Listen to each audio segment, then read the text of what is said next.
The Silent Scarecrow. They say trauma fades with time. They lie. I remember every second, every sound, every scream from the night. I wish I could forget it. It was a cold Friday evening in late October. The sky had turned gray early. Clouds hung low like they were waiting to burst. Leaves scattered across Jake's porch as the wind stirred them. But something about that wind felt wrong. It didn't howl. It whispered. Inside, we were sitting around the living room. Me, Jake, and Emily. We weren't doing anything special. Just some dumb horror movies and pizza. Jake hadn't said much all day. He kept glancing at the woods through the window behind the couch. Silent woods. He finally broke the silence. You guys ever think about the Scarecrow? Emily frowned. What scarecrow? In Silent Woods. The one people say moves at night. I laughed. Dude, those stories are older than your grandma's radio. Jake didn't smile. He leaned forward, elbows on his knees. I'm serious. No one's been near that part of the woods for years. Not since Farmer Hughes disappeared. His farm was right on the edge. Yeah, and everyone says the scarecrow killed him. Emily added with a nervous chuckle. It's just a myth, Jake. But Jake, he had that look. The one he got when an idea stuck in his head. Let's go tonight. Emily and I stared at him. Jake, it's dark, cold, and the woods are creepy as hell. Exactly. Come on, we've got flashlights. We'll be in and out, just want to see it, if it's even real. Emily shook her head, but Jake was already grabbing his jacket, and I should have stopped him. But we followed. Because Jake always had that pull, and maybe, just maybe, part of me wanted to see if the stories were true. We crossed the backfield and stepped into Silent Woods around 8 p.m. The trees swallowed the last bits of sunlight fast. Our flashlights clicked on, and that's when the world went silent. No birds, no leaves rustling, not even the wind. The path ahead looked like it hadn't been walked in years, overgrown and narrow, winding between tall, dry trees that leaned in too close. It felt like they were eavesdropping. Jake led the way, his beam of light jumping ahead. Almost there, he said. Farmer Hughes' land is just past the ridge. We walked for what felt like forever. And then Jake stopped. There, he whispered. I followed his gaze and saw it. It stood tall in the clearing, the Scarecrow.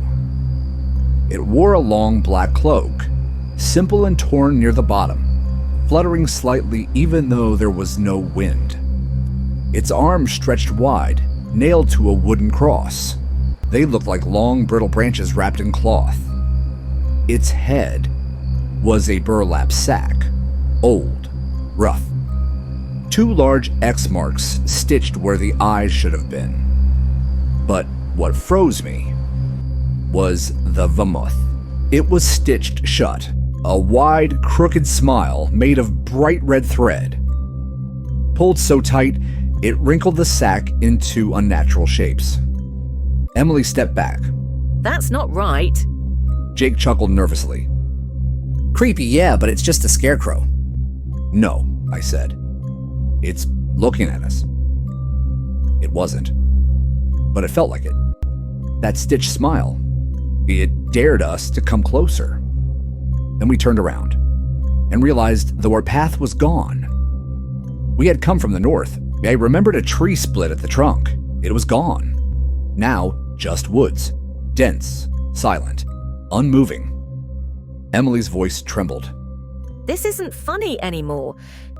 I think we got turned around, I muttered, trying not to panic. Then Jake pointed left. Was that scarecrow always there? We turned. Another one. Closer. Same cloak, same stitched face, but its head was tilted, as if curious. I felt the hair on my neck stand up. Let's move, I said. We need to find a way out. We moved fast, not running, just fast steps. Branches snapped under our boots. Our lights darted around. We didn't talk. Then we heard it. A soft laugh. Faint, like a whisper, wrapped in static. Not Jake, not Emily, not me. From behind. We turned. Nothing. Then ahead of us, a cabin.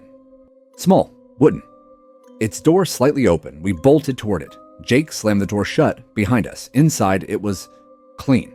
No dust, no rot, just stillness. A chair, a shelf, a fireplace. Long cold. Emily's flashlight caught something carved into the wall above the mantel. We all read it together. It walks when the woods sleep. Feed it or be fed to it. I didn't want to understand. Then we heard the first sound. On the roof. Jake slowly stepped back. Another tap. This time at the window. We turned as one. The scarecrow staring inside. Mouth stitched, eyes stitched. But this time it was holding something. A rusted sickle. Long, sharp, old. The lights flickered. Then the front door creaked. Emily screamed. Jake picked up a fire poker from beside the hearth. I'll hold it. He said, "No!" I grabbed his arm. We leave together. It's after us. Go, now. He shoved us toward the back door and stayed behind. I saw the door burst open. The scarecrow walked in, not dragging, walking. One foot, then the next. Straight, deliberate. The red stitches on its mouth. Slowly, tugging. Almost like smiling wider. I heard Jake yell, then silence. The door slammed shut behind us. Emily and I ran until we found the edge of the woods. The sun was rising. We told the police. They searched the entire area, found the cabin, found the clearing, but Jake was gone, except a scarecrow stood outside the cabin, its cloak clean, its mouth stitched in red. And this time, its stitched eyes glowed faintly, and on its chest, stitched in red, was a name. Jake.